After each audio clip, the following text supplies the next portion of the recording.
दोस्तों, आज फिर मैं नई परख के दर्शकों को सीधा संबोधित करने वाला हूं। हमेशा की तरह मेरी बात बिना किसी लाग लपेट के, बिना किसी हेर फेर के सीधी और सटीक होगी। दोस्तों, राहुल गांधी ने एक निर्णय लिया है। उनके इस निर्णय पर कांग्रेस और गैर भाजपा विपक्ष का भविष्य निर्भर है। आज की चर्चा में मैं आपको बताऊंगा कि यह निर्णय क्या है और इसका क्या असर पड़ने वाला है। बिहार चुनाव में हार के बाद सभी लोग सोच रहे थे कि अब राहुल गांधी क्या करेंगे, उनका और उनकी पार्टी का कार्यक्रम क्या होगा, बल्कि उनके नेतृत्व में विपक्ष का आगामी कार्यक्रम क्या होगा। अब पता चल गया है कि वे क्या करने वाले हैं। राहुल ने तय ही नहीं किया, बल्कि संकल्प भी किया है कि वे अपनी सारी ताकत देश भर में हो रही एसआईआर के विरोध में लगाएंगे, स्पेशल इंटेंसिव रिवीजन के विरोध में लगाएंगे। अपना पूरा फोकस इसी मुद्दे पर रखेंगे। कांग्रेस अब इसी को केंद्र बनाकर सारे देश के पैमाने पर जल्दी ही एक राष्ट्रीय आंदोलन छेड़ेगी और पूरे विपक्ष को इसी के इर्द-गिर्द गोलबंद करेगी। सरकार बहुत जल्दबाजी में है। वह आनन-फानन में सारे देश में एसआईआर करने में लगी हुई है। सरकारी कर्मचारियों, बीएलओ, बीएलए और राजनीतिक दलों पर जबरदस्त दबाव है। इस दबाव की मात्रा इतनी अधिक है कि एसआईआर में लगे कई बीएलओ ने तो आत्महत्या तक कर ली है। केरल में आनिश जॉर्ज ने अपने प्राण दे दिए हैं। मध्य प्रदेश में उदयमान से सिहारे की बलि एसआईआर ने ले ली है और राजस्थान में मुकेश जांगड़ ने स्वयं को एसआईआर की वेदी पर कुर्बान कर दिया है। केरल में तो बीएलओ और बीएलए ने एसआईआर कराने के इन तौर तरीकों के खिलाफ आंदोलन तक छेड़ दिया है। उन्होंने फांसी के फंदे बनाए हैं और उस आंदोलन के नेता उन फंदों को अपने गले में डालकर खड़े हो गए।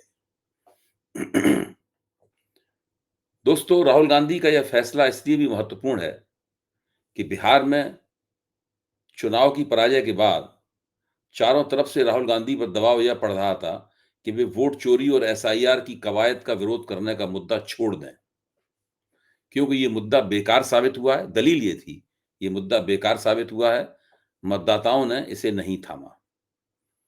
लेकिन इसके बावजूद, इस दबाव के बावजूद, इसे ठुकराते हुए राहुल गांधी ने अपने इस फैसले से दिखाया है कि एसआईआर पर ही आर-पार संघर्ष करने से वे हालात पैदा होंगे, जिनसे मोदी सरकार संकट में फंसेगी।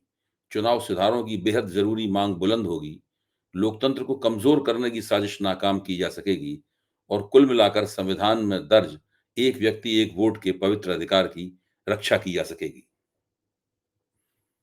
दोस्तों, भारत के लोकतंत्र में विकसित देशों के लोकतंत्र की क्वालिटीज़ नहीं है। यहाँ पर व्यक्ति और उसकी शख्सियत का विकास यूरोप और अमेरिका की तर्ज पे नहीं हुआ है। मुख्य तौर पे भारत का लोकतंत्र एक चुनावी लोकतंत्र है। इसकी प्रतिष्ठा इसी बात में निहित थी कि यहाँ पर एक स्वतंत्र और निष्पक्ष चुनाव हुआ करता था और यहाँ के चुनाव आयोग को लोग बड़ी इज़्ज़त से देखते थे। यहाँ तक कि दुनिया के दूसरे देशों में भी उसे चुनाव कराने का प्रशिक्षण देने के लिए बुलाया जाता था। लेकिन आज स्थिति पूरी तरीके से बदल चुकी है। चुनाव आयोग सत्ताधारी पक्ष का प्यादा बन चुका है। सत्ताधारी पक्ष की राजनीतिक योजनाओं के हिसाब से वो काम करता है। वो ना वो किसी बात का जवाब देता है, ना किसी आरोप के प्रति अपनी अनुक्रिया करता है, ना किसी के पक्ष अपनी सफाई देने में दिलचस्पी दिखाता है। वह चुपचाप रहता है, सूत्रों के हवाले से पर्चियाँ जारी कर के संवाददाताओं को वो अपनी बात छपवाता है और प्रसारित करवाता है। विपक्ष कोई कुछ भी कहता रहे, जनता के बड़े हिस्से कुछ भी कहते रहें, लोगों के अंदर उसके प्रति कोई भावना हो, चुनाव आयोग किसी की कोई परवाह नहीं करता। नतीजा ये है कि बिहार के चुनाव में वो पूरी तरीके से भारतीय जनता पार्टी और उसके नेतृत्व वाले गठजोड़ एनडीए को जिताते हुए देखा गया है। उसकी एक-एक चाल का पर्दाफाश हो चुका है। दोस्तों, बिहार के चुनाव में भाजपा और चुनाव आयोग की मिलीभगत हम सब ने देखी है। इसे रोक पाने या नाकाम करने में विफलता का नतीजा ही यह चुनाव परिणाम है। यही मुद्दा ही देश में विपक्ष का असली और बड़ा मुद्दा बनने जा रहा है। राहुल गांधी की सतर्क निगाह मोदी और ज्ञानेश कुमार की इस पार्टनरशिप पर है और वे यह समझ गए हैं कि ये मिलीभगत किस तरह से काम कर रही है। राहुल ने नतीजा निकाला है कि चुनाव आयोग और भाजपा की साजिश का मुख्य रूप स्पेशल इंटेंसिव रिवीजन यानी एसआईआर ही है। उसी के जरिए चुनावों में सारे देश में भाजपा के वोट बढ़ाने की तिकड़म की जानी है। चूंकि बिहार में उनका हथकंडा पूरी तरीके से कामयाब हो गया है, इसलिए पूरे देश में इसी तिकड़म के जरिए विपक्ष को हर राज्य में हराने के लिए एसआईआर का प्रपंच रचा जा रहा है। इसी को अच्छी तरह से भांप कर राहुल ने संकल्प किया है कि वे सारे देश में एसआईआर के खिलाफ जबरदस्त आंदोलन छेड़ेंगे। आज इंदिरा भवन में एसआईआर को लेकर कांग्रेस के नेतृत्व ने 12 राज्यों के अपने बड़े नेताओं के साथ 2.5 घंटे की मैराथन बैठक की। इस बैठक में 12 प्रदेश अध्यक्षों, विधायक दल के नेताओं, महामंत्रियों और वरिष्ठ नेताओं ने हिस्सा लिया। इसमें कांग्रेस की राज्य कमेटियों की भावना और आकलन निकल कर आया। इन कमेटियों का कहना था कि एसआईआर के दौरान जानबूझकर समाज के उन हिस्सों के वोट काटे जा रहे हैं जो भाजपा को आमतौर पर वोट देने में दिलचस्पी नहीं दिखाते। एसआईआर की डिजाइन इसी तरह की बनाई गई है। इसका नतीजा बिहार में निकल कर आ चुका है। अब यही सब 12 राज्यों में करने की गारंटी करने के लिए वहां एसआईआर की जा रही है। आयोग की चालाकी का आलम यह है कि उसने असम के लिए एसआईआर न कराकर स्पेशल समरी रिवीजन कराने का फैसला घोषित किया है, ताकि जिन बहिरागतों को घुसपैठिया घोषित कर दिया गया था नेशनल सिटीजनशिप रजिस्टर के तहत, और उनके अंदर चूंकि बड़े पैमाने पर हिंदू नाम पाए गए, इसलिए भारतीय जनता पार्टी ने उसको लटका दिया था, स्थगित कर दिया था। इसीलिए वहां पर स्पेशल इंटेंसिव रिवीजन न कराकर भारतीय जनता पार्टी की राजनीतिक डिजाइन के अनुसार स्थान स्पेशल समरी रिवीजन कराने का फैसला किया गया है। केरल की कमेटी ने बताया कि उनके प्रदेश में स्थानीय निकायों के चुनाव चल रहे हैं। पहले चरण के वोट 9 दिसंबर को पड़ेंगे।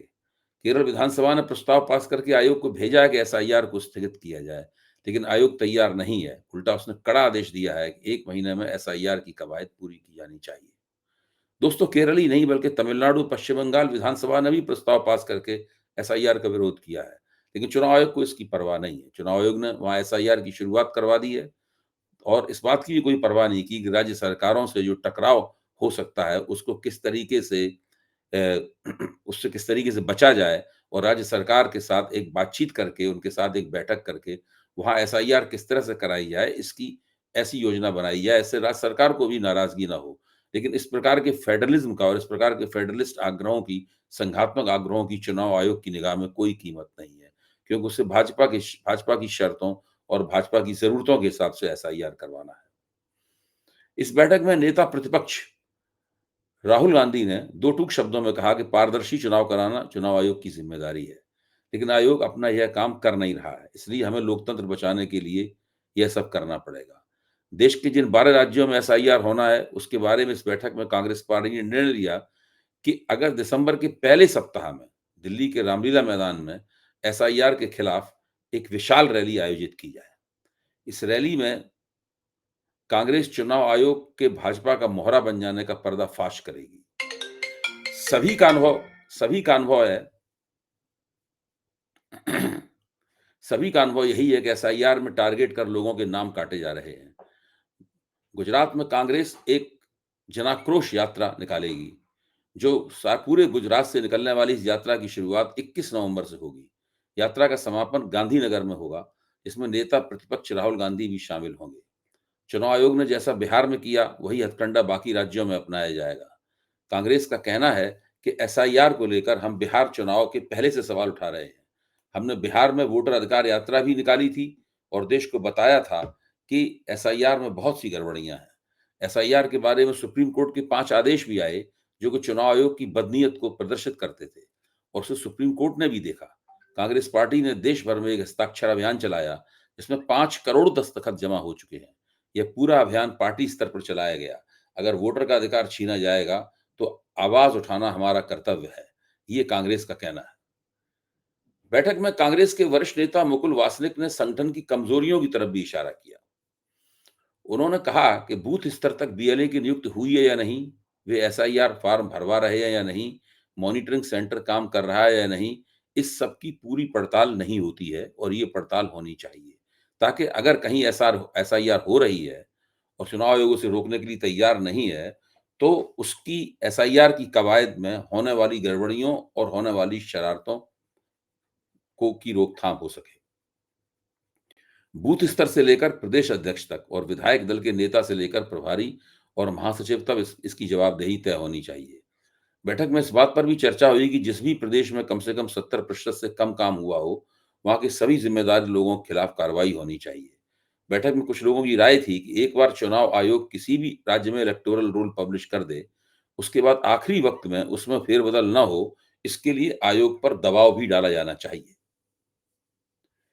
दोस्तों, बिहार विधानसभा के नतीजों के बाद तकरीबन सभी मीडिया समीक्षक इस बात पर जोर दे रहे हैं कि इन चुनावों में एसआईआर या वोट चोरी कोई मुद्दा नहीं था।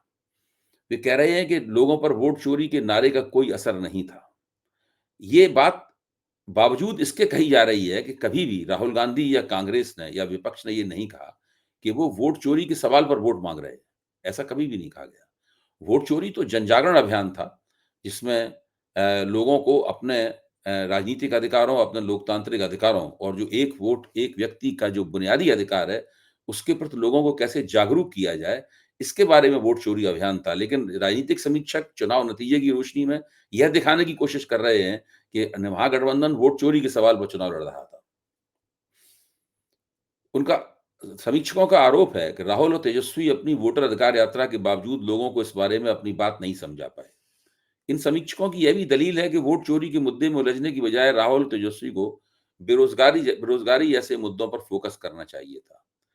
जिस प्रकार यह चुनाव समीक्षा इस समय मीडिया में चल रही है, उसकी खास बात यह है कि इसमें मोदी और भाजपा सरकार के कई आलोचक भी शामिल हो गए हैं। यानी दबाव चारों तरफ से पड़ रहा है कि कांग्रेस को वोट चोरी और एसआईआर की कवायद का विरोध छोड़ देना चाहिए और इस प्रक्रिया को नजरअंदाज करते हुए वैसी ही राजनीति करनी चाहिए जैसी पहले होती रही है।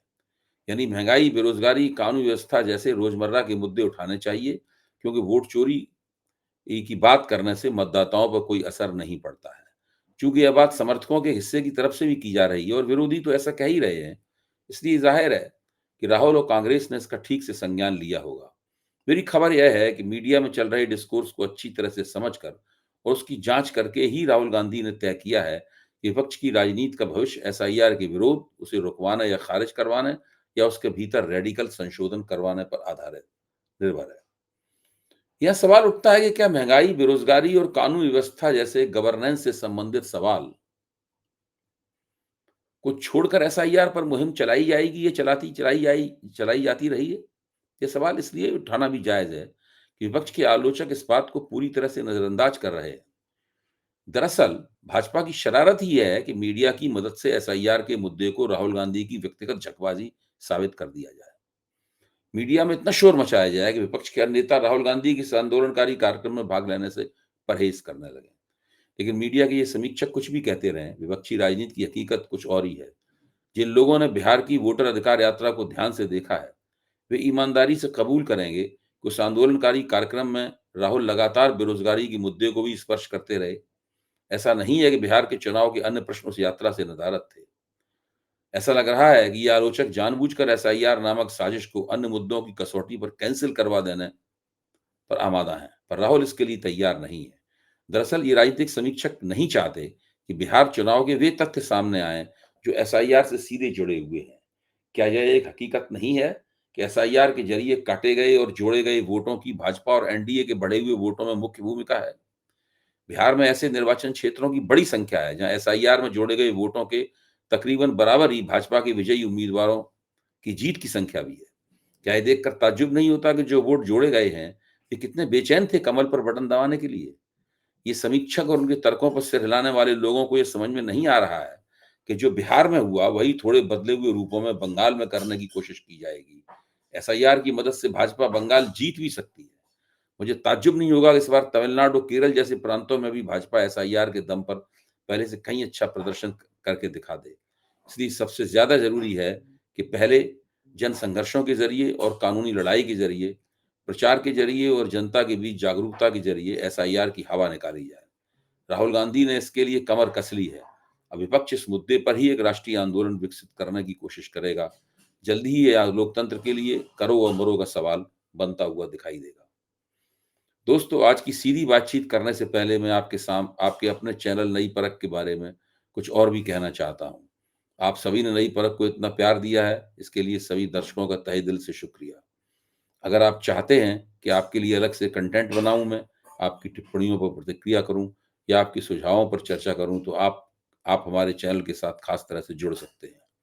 अगर आप नई परख चैनल का हिस्सा बनते हैं, तो आप मेरे वीडियो बाकी सब्सक्राइबरों से 1 घंटे पहले देख पाएंगे। मैं आपकी बातों का जवाब दूँगा, आपके लिए हर दिन स्पेशल शो करूँगा और आपके सुझाव अपने वीडियो में शामिल करूँगा। आज के लिए बस इतना ही। धन्यवाद।